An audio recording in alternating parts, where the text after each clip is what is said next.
जय माता दी। आप सभी का आपके अपने चैनल ज्योतिष ज्योति गुरु में बहुत बहुत स्वागत है। नव वर्ष की आप सभी को हार्दिक शुभकामनाएं।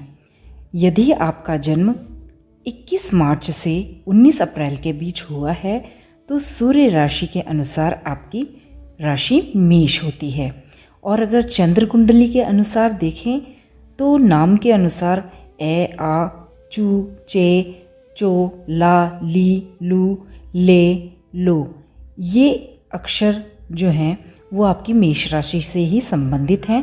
तो इन राशि वाले जातकों का नाम जब इन अक्षरों से शुरू होता है तो आप सभी मेष राशि के जातक कहलाते हैं।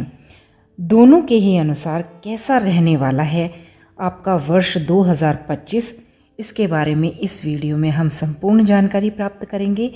आपका कैरियर, आपकी लव लाइफ, आपका बिजनेस या आपकी नौकरी, आपकी एजुकेशन, परिवार, सेहत, इन सभी के बारे में विस्तार से इस वीडियो में जानकारी प्राप्त करेंगे। तो आशा करती हूँ कि आपको यह सभी जानकारियाँ पसंद आने वाली हैं और कुछ उपाय भी बताऊँगी जिससे आप अपने जीवन के इस नए साल को बहुत ही हर्षोल्लास के साथ मनाएंगे और आने वाली कोई भी बाधा उसे पहले से ही दूर हो जाए। इस तरह के आप उपाय करके अपने जीवन को बहुत ही सक्षम और सुदृढ़ बना पाएंगे। तो चलिए वीडियो को शुरू करते हैं।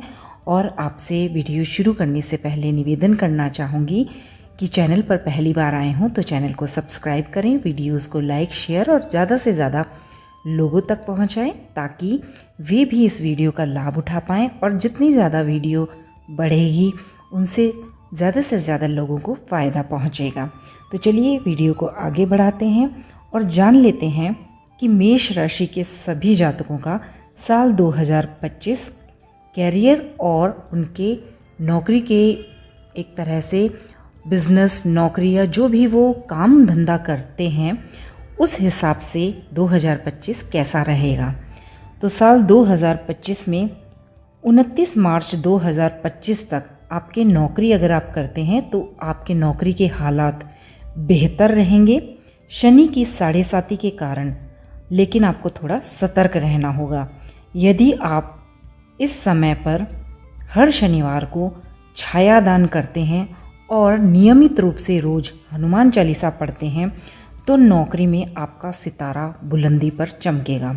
छायादान आपको शनिवार के दिन करना है। उसमें आपको ये करना होता है कि आप एक कटोरी ले लें, कांसे की कटोरी लेंगे तो बेहतर होगा, अन्यथा आप लोहे का पात्र भी ले सकते हैं। उसमें आपको सरसों का तेल भरना होगा और उसमें अपने चेहरे को देखकर और उसको शनि मंदिर में या किसी ज़रूरतमंद को दान कर दें। तो इस तरह से आप अपना छाया दान करते रहें, इससे आपको बहुत ही अचूक सफलता प्राप्त होगी। कुल मिलाकर नौकरी में आप इस साल सफल ही होंगे क्योंकि आपकी राशि मंगल की राशि है। मेष राशि मंगल की राशि होती है, इसलिए अगर आप नियमित रूप से हनुमान चालीसा का पाठ करते रहेंगे और छायादान करेंगे तो आपको बेहद ही सुखद परिणाम प्राप्त होंगे। मेष राशि के सभी वे जातक जो कि बिजनेस करते हैं तो साल 2025 में बृहस्पति, शनि, राहु और केतु की चाल के चलते व्यापार में आपको मिले जुले परिणाम मिलेंगे। आपको कड़ी मेहनत करनी होगी और लेन देन में थोड़ी सी सतर्कता रखनी होगी क्योंकि शनि की 7.5 का प्रथम चरण आपका चलेगा और प्रथम चरण में आर्थिक स्थिति पर प्रभाव पड़ता है। हालांकि आपकी मंगल की राशि होने के कारण यदि आप सभी चीज़ों से जो मैंने आपको बताई हैं कि हनुमान चालीसा पढ़ना, छाया दान करना, किसी भी गरीब का दिल नहीं दुखाना, ये सब करेंगे तो आप बुरी सारी जो भी चीज़ें होती हैं उनसे बच जाएंगे और इन चीज़ों से पार पा लेंगे। कुल मिलाकर आपका कैरियर और आपका बिजनेस वगैरह बेहतर ही रहेगा। अब जान लेते हैं कि एजुकेशन के क्षेत्र में मेष राशि के जातकों का 2025 कैसा रहेगा। शनि और राहु के कारण आपको ज़्यादा समस्या नहीं होगी, लेकिन गुरु के अतिचारी होने के कारण आपके एजुकेशन में उतार चढ़ाव आपको पूरे साल भर देखने को मिलते रहेंगे। बेहतर होगा कि आप लगभग 14 मई 2025 तक अपनी पढ़ाई और कैरियर संबंधी जितने भी कार्य हैं उनमें लापरवाही बिल्कुल भी ना बरतें। हालांकि 14 मई तक बृहस्पति की स्थिति अपेक्षाकृत बहुत अनुकूल होने के कारण पढ़ाई का आपका स्तर बहुत अच्छा रहेगा। फिर भी पढ़ाई पर आपको अवश्य ही ध्यान देना होगा और छोटी मोटी जो आप थोड़ी बहुत आनाकानी पढ़ाई करने में कर देते हैं उसमें आपको सावधानी बरतनी होगी। थोड़े से आलस्य को दूर करना होगा और नियमितता बनानी होगी। जैसे आपने टारगेट बनाया कि आज मुझे इतनी पढ़ाई करनी है तो उतनी पढ़ाई आपको उस समय पर संपूर्ण करनी होगी, तो आपको बहुत अच्छा लाभ होगा। इस अवधि में पढ़ाई का आपका स्तर ज़्यादा अच्छा रहेगा। पढ़ाई के लिए बाहर भी आपको जाना पड़ सकता है। जो भी मेष राशि के जातक प्रतियोगी परीक्षा देना चाह रहे हैं या देंगे, आप सभी अपनी मेहनत से अच्छी तरह से सफल हो सकते हैं, ऐसा दिखाई दे रहा है अगर आप अपनी मेहनत को थोड़ा सा और बढ़ा दें। जबकि आपको कड़ी मेहनत के साथ ही गुरुवार के उपाय भी करते रहने चाहिए। जैसे हल्दी मिला हुआ जल आप केले के पौधे में चढ़ाएं या हल्दी का टीका अपने माथे पर, अपने गले पर और अपनी नाभि पर इस तरह से हल्दी का आप टीका लगाएं तो आपको बेहद ही सुखद परिणाम देखने को मिलेंगे। आपको उत्तर या नैऋत्य दिशा में बैठकर ही पढ़ाई करनी उचित रहेगी। इससे आपको सफलता के चांस बहुत ज़्यादा बढ़ जाएंगे। तो ये था जितने भी हमारे मेष राशि के पढ़ने वाले स्टूडेंट्स हैं, कंपटीशन एग्ज़ाम देने वाले बच्चे हैं, उन सभी का 2025 का हाल। तो अब जान लेते हैं कि मेष राशि के सभी उन जातकों के बारे में जो कि विवाह करना चाहते हैं, विवाह से संबंधित सोच रहे हैं या जो मैरिड हैं, अर्थात आपकी परिवार की और विवाह की स्थिति के बारे में जान लेते हैं। यदि आप मेष राशि के जातक अविवाहित हैं तो पूरी संभावना है कि इस बार अगर आप विवाह योग्य हैं तो आपका विवाह तय हो जाएगा। इसके लिए आपको उपाय के तौर पर गाय को शुक्रवार के दिन गुड़ अवश्य ही खिलाना चाहिए और ये उपाय बहुत ही सर्वश्रेष्ठ है। इससे आपको बेहद ही अच्छे परिणाम देखने को मिलेंगे और आपका शीघ्र अतिशीघ्र विवाह तय हो जाएगा। और अगर लड़की हैं तो गुरुवार का उपाय आप कर सकते हैं कि गुरुवार को आपको केले के वृक्ष में जल चढ़ाना है हल्दी मिला हुआ और भगवान विष्णु जी की पूजा अर्चना करनी है। तो इस तरह से लड़की हैं तो गुरुवार को आप उपाय करें और अगर लड़के हैं तो शुक्र को आप अपना मजबूत करें। तो ऐसा करने से वैवाहिक जीवन में अगर आप शादीशुदा हैं और कोई परेशानी आ रही हैं तो ये उपाय आप वैवाहिक जीवन को सुदृढ़ बनाने के लिए भी कर सकते हैं। वैवाहिक जीवन के लिए साल की शुरुआत काफ़ी अच्छे परिणाम देने वाली है, लेकिन साल के मध्य में कुछ पारिवारिक कारणों के चलते थोड़ी बहुत अनबन देखने को मिल सकती है। लेकिन अगर आप थोड़ी सी अंडरस्टैंडिंग रखेंगे तो वो समस्या भी आपकी दूर हो जाएगी। तो चलिए अब जान लेते हैं कि मेष राशि के जातकों की आर्थिक पक्ष किस तरह का रहेगा। कड़ी मेहनत का आपको फल ज़रूर मिलेगा इस साल। आर्थिक स्थिति आपकी इस वर्ष मजबूत रहने वाली है क्योंकि वर्ष के मध्य में यानी कि मई तक बृहस्पति आपकी कुंडली के दूसरे भाव में रहेंगे। इसलिए इस दौरान यदि आप कहीं पर निवेश करते हैं, जैसे भूमि, भवन या कोई वाहन जो कि अब तक आप सोच रहे थे लेने की लेकिन नहीं ले पा रहे थे, तो इनमें अगर आप अभी इन्वेस्ट करेंगे मई के दौरान तो आपको हो सकता है कि इनमें से कोई भी एक चीज़ प्राप्त हो जाए, या अगर आप कड़ी मेहनत करते हैं तो ज़्यादा चीज़ें आपको प्राप्त हों, ये भी संभव है। तो इस दौरान आप इन चीज़ों में निवेश कर सकते हैं। शेयर बाज़ार की अपेक्षा आपको सोने और चांदी में निवेश करना बहुत ही बेहतर रहेगा।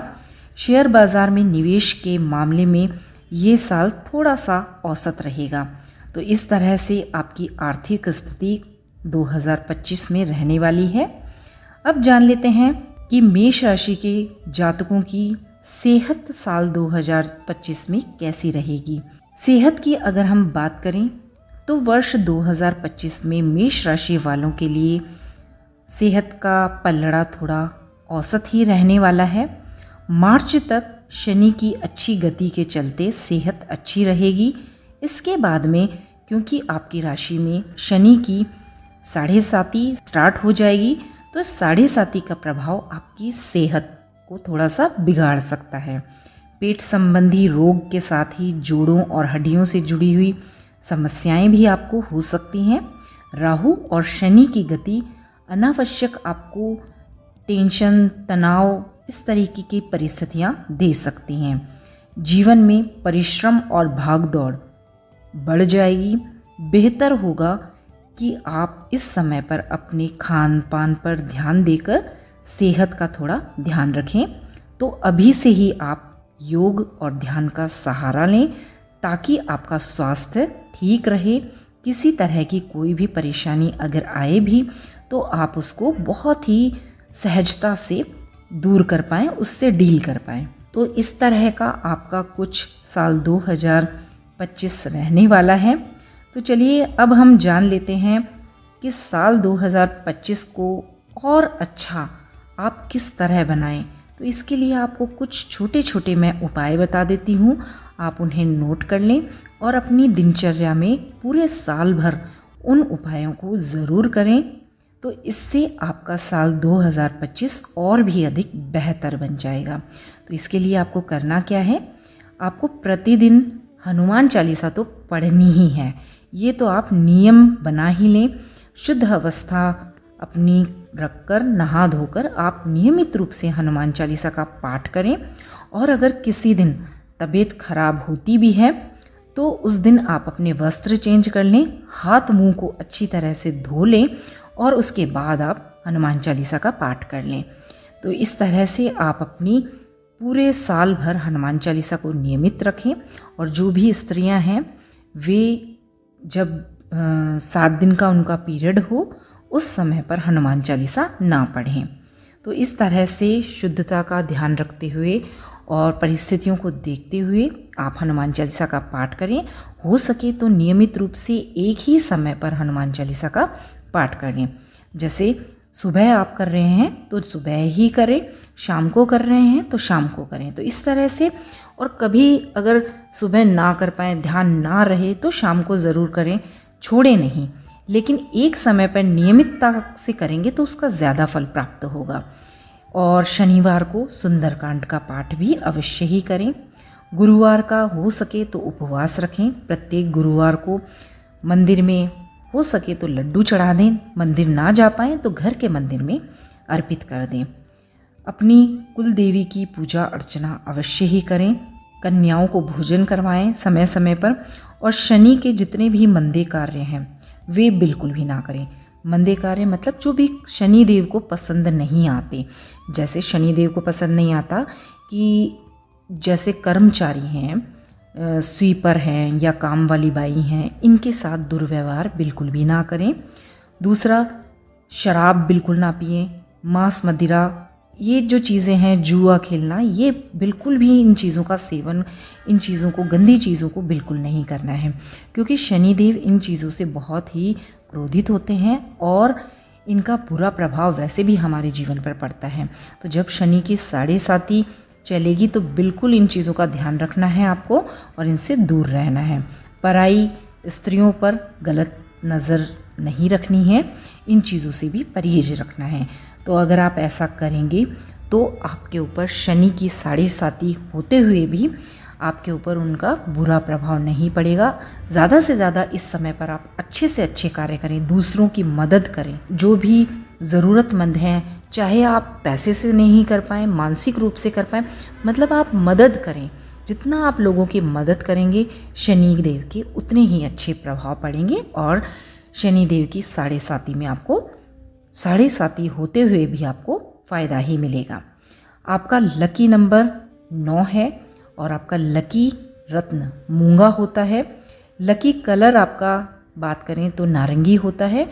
नारंगी से मिलता जुलता येलोइश में, तो इस तरीके से ये कलर आपके लिए शुभ रहते हैं। आपके लिए आपका जो लकी वार है, डे है, वो मंगलवार होता है। सभी मेष राशि के जातकों का। और आप हो सके तो अगर आप सुंदरकांड ना भी पढ़ पाएँ तो भगवान हनुमान जी के मंत्रों का भी उच्चारण करते रहें। तो उनके सबसे बढ़िया और सबसे सरल मंत्र होता है उनका ओम हनुमते नमः। तो इस मंत्र का आप जितना हो सके उतना इस साल में जाप करते रहेंगे तो भगवान की कृपा आपके ऊपर बरसेगी।